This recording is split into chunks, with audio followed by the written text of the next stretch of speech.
My wife and I remained housebound for 2021, with online communications for work continuing as the new normal. We spent our surrogate morning commute time watching the behavior of the backyard birds, who became significantly more familiar as a result. Many birds access seeds underneath any heaps of snow that accumulate on them. We spent a lot of time attuning to the various songs and calls the chickadees make, and heard Carolina wrens nearly as often. The chickadees were highly visible all year long, with adorable behaviors we look forward to more and more often. They have become fearless in being within 2 feet of us throughout the backyard. The cardinals were just as present throughout the year, but more often than not avoid other birds. We watched them eat sparingly but often. They seem to enjoy our backyard beyond the satisfaction of a food source. We provide some video when other birds did not keep the cardinals from eating. They rarely sit still among the many resident finches that come to the feeders in bunches. They are usually seen flitting in and out to eat a seed or two at a time. We became more and more enamored with the female cardinals and noticed that they preceded the males in coming to feed. We figure we had 2 resident couples in 2021, which has become typical over time. At one point, when we first started feeding the birds over 10 years ago, there were 7 females and 2 males who hung around for a full winter season. In the birdhouse, a pair of house finch were successful in birthing 3 healthy birds. We spent time during 2021 reading more about goldfinches, as we had finally attracted dozens of them throughout the year. They vary quite a bit in color depending on the season, and this fellow was as yellow as they got. We now recognize the northerners who stay with us during winter and the southerners who stay with us during summer. The migrators overlapped in time this year for a stint in autumn. We counted as many as 12 mourning doves in the backyard at one time in autumn. No matter how many, they all get along peacefully, which is a dramatic difference from the pigeon flocks that come occasionally with their pecking orders during summer. We are smitten by their loyalty. Our fence tops take a beating between the squirrels that use them as highways and the birds that use them as perches. The calmest of the birds are the smaller woodpeckers that come daily, typically for 20 or 30 extended stays, pecking at bark or at safflower seed offerings. They never seem to mind the finches and sparrows that feed in bunches with them. Year 4 of attracting orioles brought a bonanza of activity. The same male arrived on May 3rd for the 3rd consecutive year. He fattens up quickly, and then a female arrives 2 or 3 days later. Another couple arrived within a week. They took turns at the feeder democratically, with the males speaking with each other. The 2 couples produced at least 7 babies that we could identify. We hadn't noticed any babies in previous years, but we admit we didn't know what we were looking for.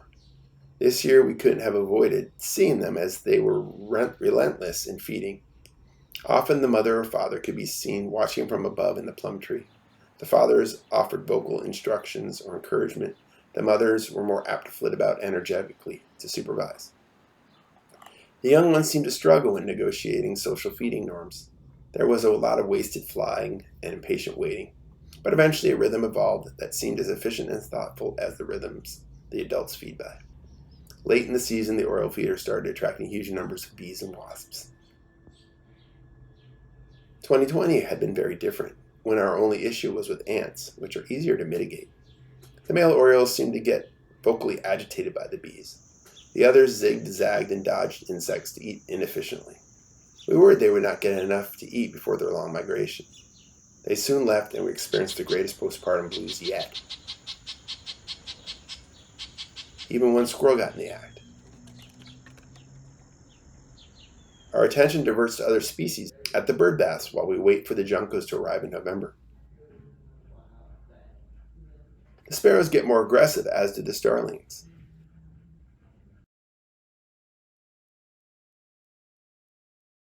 It's a fascinating late afternoon when the starlings are in sight before heading off for their evening murmuration. Only the woodpeckers put up with it to feed at that time.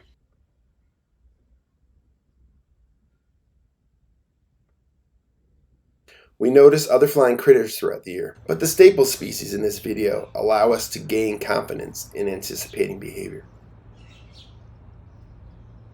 And of course, we know the true expert is likely our cat Sapphire. She logs the most observation time for within the glass.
You got it. Look.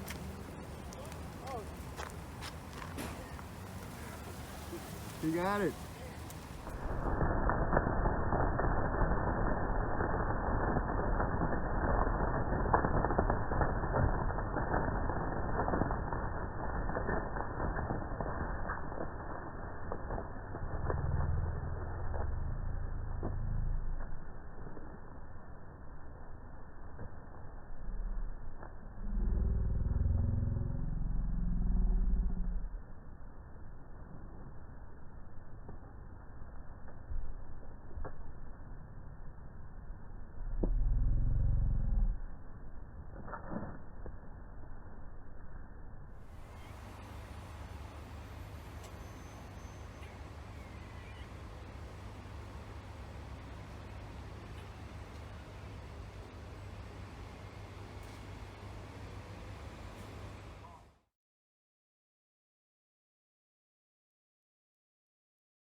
There are 3 immature eagles hanging out along the Seekonk River. One of them, this one, usually hangs out by itself, occasionally meeting up with the others. And then there are 2 that are almost always together, and they're probably siblings. I showed the crow mostly to just show how much bigger than a crow, and a crow is a pretty big bird, much bigger than the crow the eagle is. After this, I zoomed out, and you're going to see this in a second, and a great blue heron flew by. I zoomed out because it looked like the heron would fly right where you could get a picture of both the heron and the eagle together. And then I'm going to show it to you in slow motion because you saw how fast it was. After this eagle flew north and hooked up with the other 2 eagles. And eventually, after we see the heron in slow motion, I'm going to show you a picture of this eagle again, flying across the sky on the eastern shore of the Seekonk River. Enjoy.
size of that ball.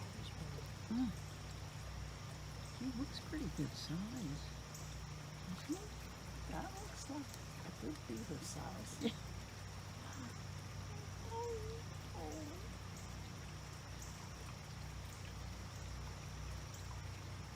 this is a pretty big nipple.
Hey, it's Kim Gaffett, the OVF naturalist with the Nature Conservancy here on Black Island, and it is fall migration time. And here we have a couple of beautiful golden crowned kinglets. These are just coming down from the north where they bred this summer up in southern Canada, and now they're coming down our way, and they'll be here for the winter, and they'll even go as far as the Carolinas and into Florida, but they like it that cool. So this is a female. You can tell because its golden crown is all yellow. And its partner here is the male, and it's a golden crown with orange in there. So, friends, little male, female, male, golden crown kinglets ready to go.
The Saugatucket is an 8-mile stretch of river in southern Rhode Island. It is an urban river flowing through 2 towns and several villages, but it contains a diverse ecosystem. Some of its inhabitants are herring. River and blueback herring are migratory fish that spend much of their adult life in the ocean, then swim up the rivers to spawn in the shelter of ponds and lakes. Today we are going to explore the journey that they take from the ocean, up the salt ponds, and into the Saugatucket, where they arrive at their destination, the freshwater ponds.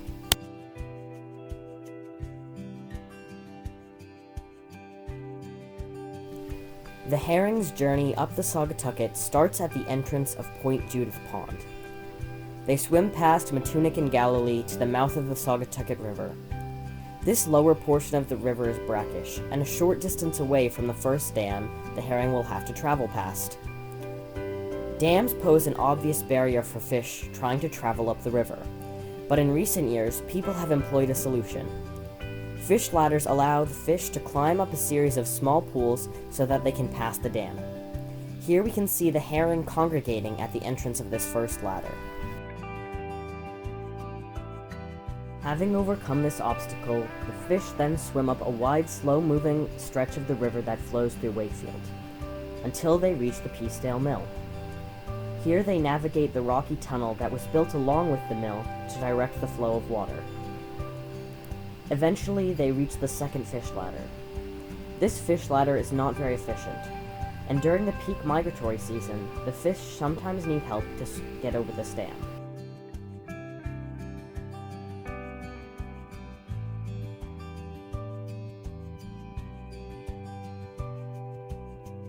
Once having passed this, the herring swim through Saugatucket Pond.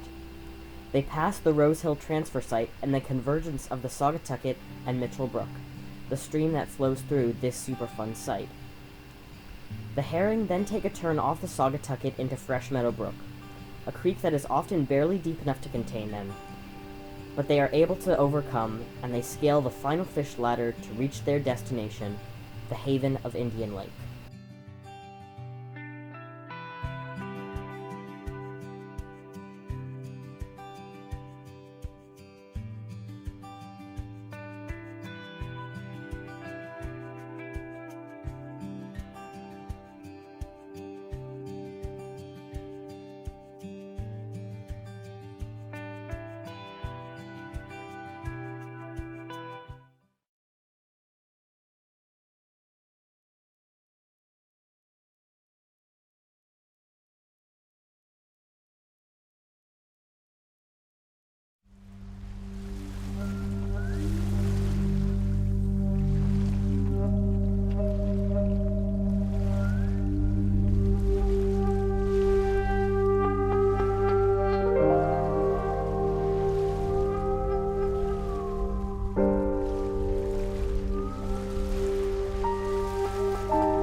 It is perhaps the most treasured jewel along Rhode Island's magnificent coastline. Nestled near the mouth of the historic Narragansett Bay and just west of the famous Point Judith Lighthouse lies Point Judith Salt Pond.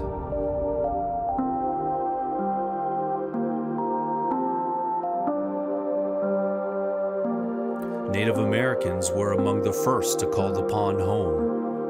Early colonial farms and small summer fishing camps dotted the shoreline of what is now Harbor Island. Over time, these modest settlements have given way to major residential housing developments. The pond stretches 4 miles along a perpendicular axis to the coast. It measures about a mile wide and covers over 1,500 acres. With an average depth of only 6 feet, this can be treacherous for novice and visiting boaters. Point Judith Salt Pond is the second largest and perhaps the most diverse and intensively inhabited of all the South County salt ponds, stretching from Narragansett to Westerly.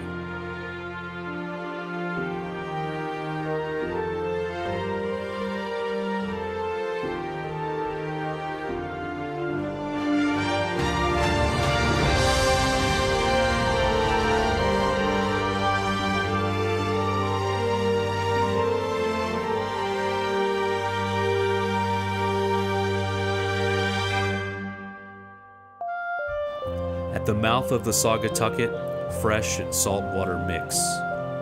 The embayment recesses in the coastline, forming a shallow body of water and marshes that protect the habitat and marine life from the full energy of the ocean. Although the river is one of our greatest assets, it is also a major liability. The river collects stormwater runoff from roadways and lawns. Contaminants easily infiltrate the pristine waters, while fertilizers from lawns cause algae blooms that deprive oxygen, slowly suffocating life in the water.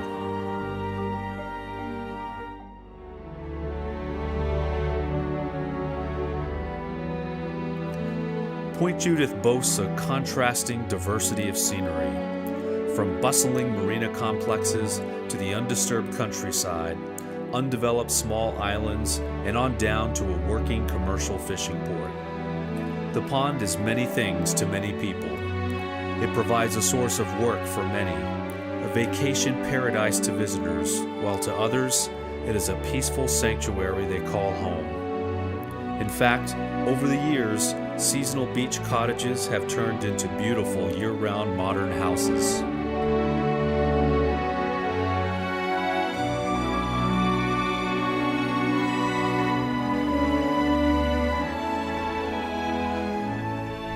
A barrier beach separates the pond from the sea and was once connected by a natural breachway for most of its history.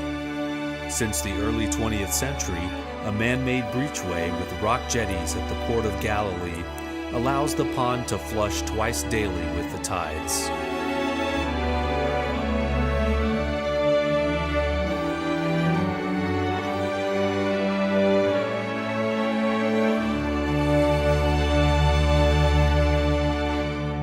There is very limited tidal flushing in the northern section of the pond. Because of the mixing of fresh water from the river to the north and the salt water from the ocean to the south, the upper pond often has a two-layered flow of water. Eutrophication is more common in the northern geography because of the limited flushing and proximity to concentrated pollutant sources. The causeway onto Harbor Island is vulnerable to flooding. In fact, most recently, this was listed in the town of Narragansett's hazard mitigation plan. Recent storm surges from hurricanes have on occasion stranded hundreds of people living on the island. The town just completed a study looking at ways to raise the low-lying road while introducing a potential culvert to enable Long Cove to flush with the tide.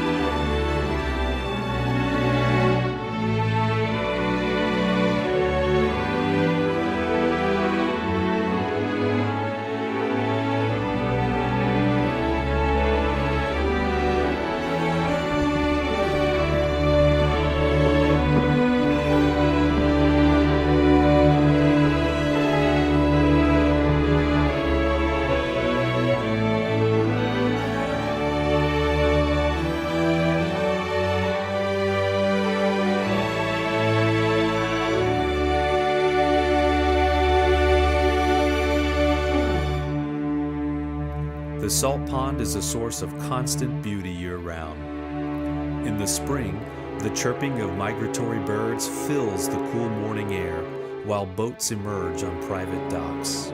The smell of fresh-cut grass and spring flowers perfume the neighborhoods, while sun-deprived locals eagerly begin their afternoon walks and bike rides. By summer, the pond is bustling with anglers, boaters, quahoggers, swimmers, and animals. Indeed, Point Judith Pond is a very special place, a hidden gem, a canvas for colorful sunsets that melt into the tiny coves filled with schoolies and clams.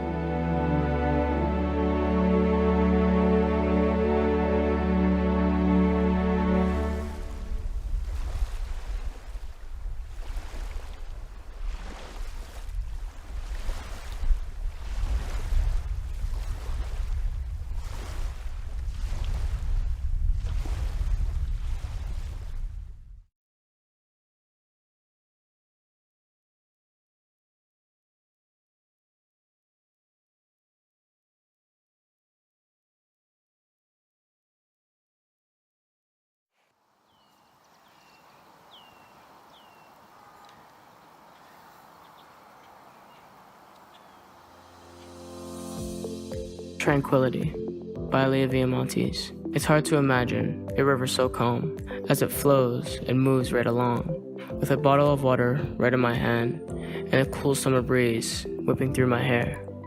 I admire the river for its mesmerizing view and the trees surrounding me giving off a cool vibe too. The gorgeous blue tone of the Blackstone River reminding me of why I arrived today. My family and I look out to the open and rejoice in the beautiful view of the open river before us. If I were to paint a portrait of this delicate day, I'd include the feeling of tranquility that I felt whilst taking in the sight that stood right before my glistening eyes.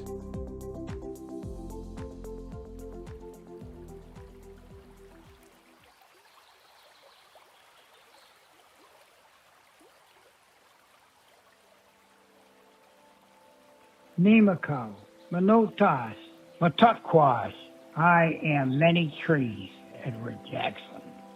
Water ties us back to the Creator, Manitou, and Mother Earth, Father Sky, and all living two-legged things. All living things. Our Blackstone River, the Nipmuc River, is the people's river, my freshwater people.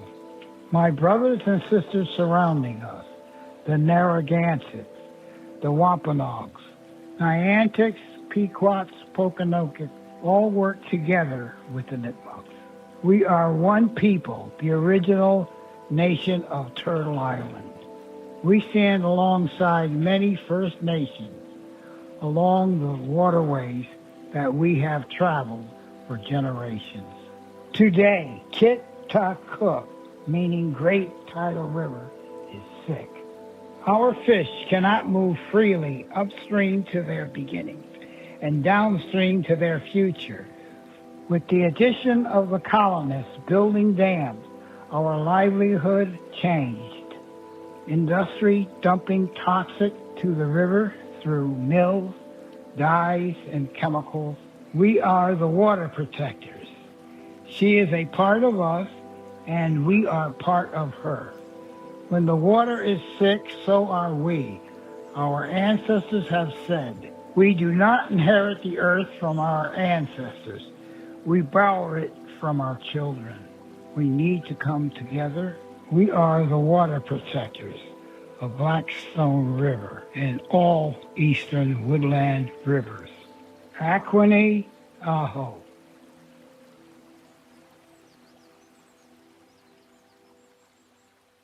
Hi, I'm Zachary from Pawtucket, and this is River Island Park.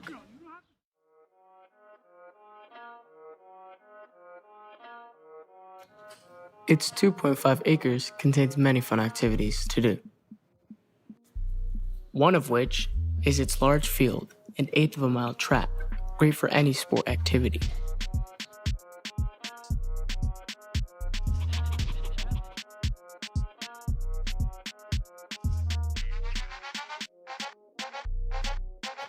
Other fun activities include the Children's Book Spot, a great place for youth to get free books.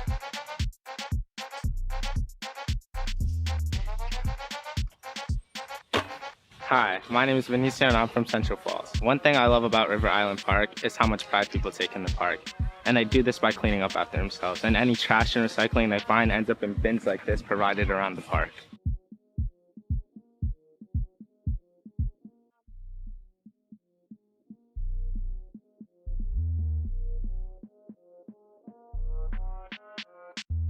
Hey, I'm Aaliyah. I'm from Pawtucket, Rhode Island, and I have a question for you. Are you looking for a place where you can both enjoy the nature of Rhode Island and take in the view of the beautiful Blackstone River? Well, come visit River Island Park and Campground. The park includes a bridge that crosses over to the mesmerizing River Island and includes beautiful scenery and relaxing recreation. Not to mention, Rhode Island's only urban campground is located on the island and is available for reservation.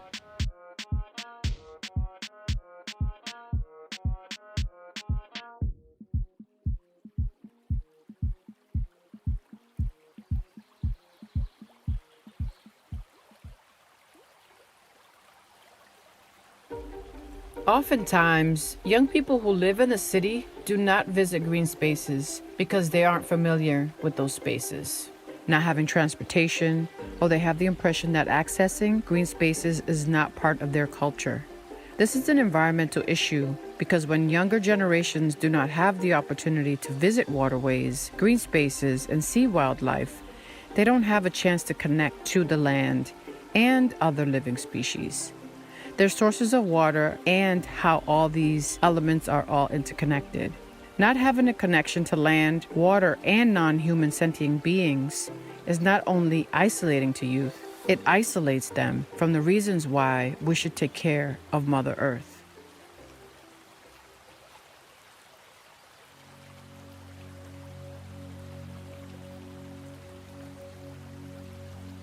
Slater Mill was built by English industrial Samuel Slater in Pawtucket, Rhode Island along the Blackstone River in 1793. It was the first successful factory in American history and the first of countless cotton mills that would come to dominate Rhode Island. These mills spun raw cotton into thread using a variety of water-powered machines.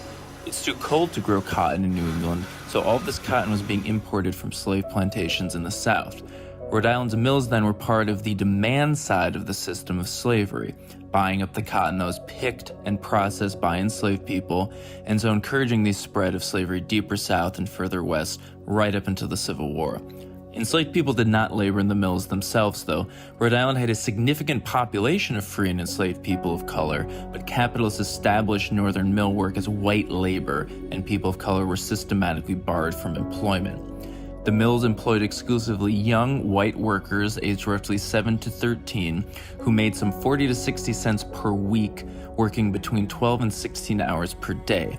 Both boys and girls were employed, though even at this stage boys were paid higher wages than girls. But child workers protested from the beginning. They ran away in large numbers and parents regularly pulled their children out of the mills. Even before the first mills were running, people were protesting. When Slater was constructing the first mill dam in the early 1790s, Pawtucket residents attacked and dismantled the dam in the middle of the night to protest the changes to the Blackstone River, as well as to the coming industrial order the dam represented. By the 1820s, Pawtucket had undergone a burst of industrialization and now had 8 textile mills, 6 machinery manufacturers, and a population of around 3,000. By this time, the mills had more complex weaving machines and had brought in young women, aged 15 to 30-year-olds, to work them, as they were too complex for children. Young women quickly became those prominent workers in the mills. Mill owners continued to exploit these young women as if they were young children, though. In May of 1824, mill owners across Pawtucket met collectively and decided to cut the wages of these women workers by 1/4 and to extend the workday to all employees. They thought these young women would simply accept these cuts, but they were wrong. 102 women workers in multiple factories immediately walked off the job in protest and resolved not to return to work unless their old wages were restored. They quickly enlisted the support of other workers, as well as Pawtucket community members still upset with the power the mills had taken. This was the first factory strike in American history and the first strike of any kind in America led by women. After a week, the strike ended with a compromise. We don't know the details, but we know the workers at least won a partial restoration of their wages, a huge victory at this early point in industrialization.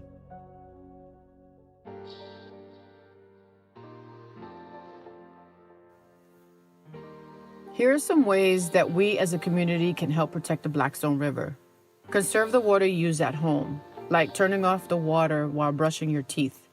Installing rain barrels is an easy way to collect water when it rains, before it becomes polluted stormwater runoff that hurts our local rivers. Water retained in a rain barrel can be used to water grass or flowers, helping residents lessen their impact on the environment and save money on their water bill. Support tree planting and green space projects. Green spaces help reduce the risk of flooding by absorbing rainfall where it lands and cools down our cities. Don't litter or dump anything into sewer drains. Remember that when it rains, water from parking lots, streets, and highways flows into the rivers and ultimately ends up in the Narragansett Bay, carrying with it animal waste, oil, grease, fertilizer, and garbage. Organize a river cleanup with your school or community group. And last but not least, visit the river and enjoy it.